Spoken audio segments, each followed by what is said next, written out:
mentorship kind of gave me like the opportunity to like have people to look up to and like see kind of like what they've done, like what paths they've taken to get to where they are, and kind of like adjust, like alter, and like kind of like create my own path through like hearing about their experiences.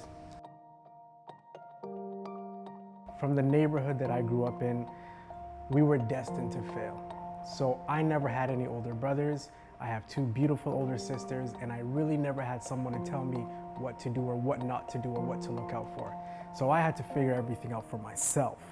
So I didn't think that that was fair for the younger generation to go through what I went through. It's a waste of knowledge. So to make their journey easier, to learn from me, would be my greatest blessing.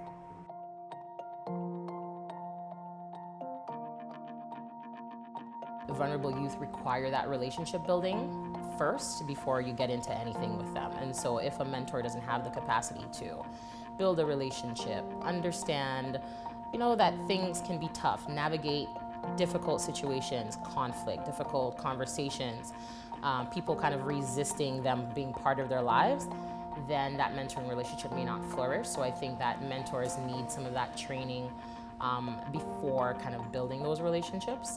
And if they aren't set up to navigate conflict and some of the difficult challenges, then they may give up. There's two strands of mentorship. You have your formal mentoring and then you have your informal.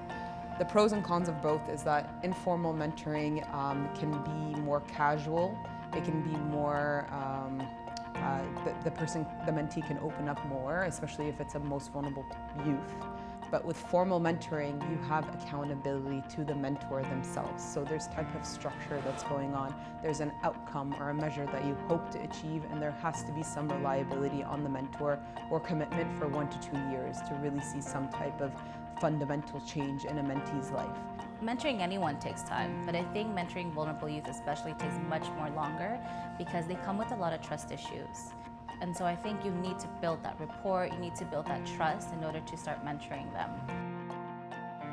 A couple of the challenges I face as a mentor is getting the mentee to kind of relate with me on a more real level, like being open and transparent about their issues and not feeling like they need to sugarcoat things.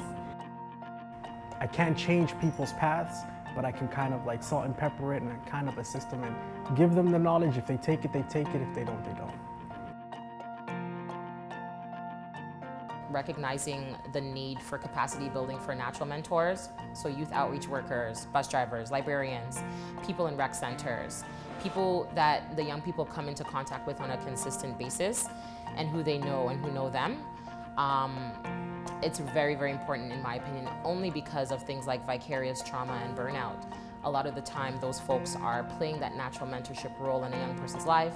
A young person is divulging a lot to them, but they don't necessarily have the capacity or the knowledge of resources that they can sort of refer those young people to, or resources that they can get to support them in navigating conversations and decisions with that young person.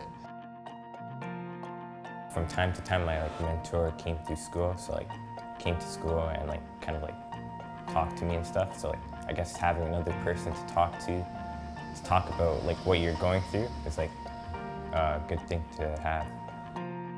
Without my mentor, I wouldn't be able to get I wouldn't have 3 jobs, 3 different job opportunities, and each of those jobs gave me different experiences.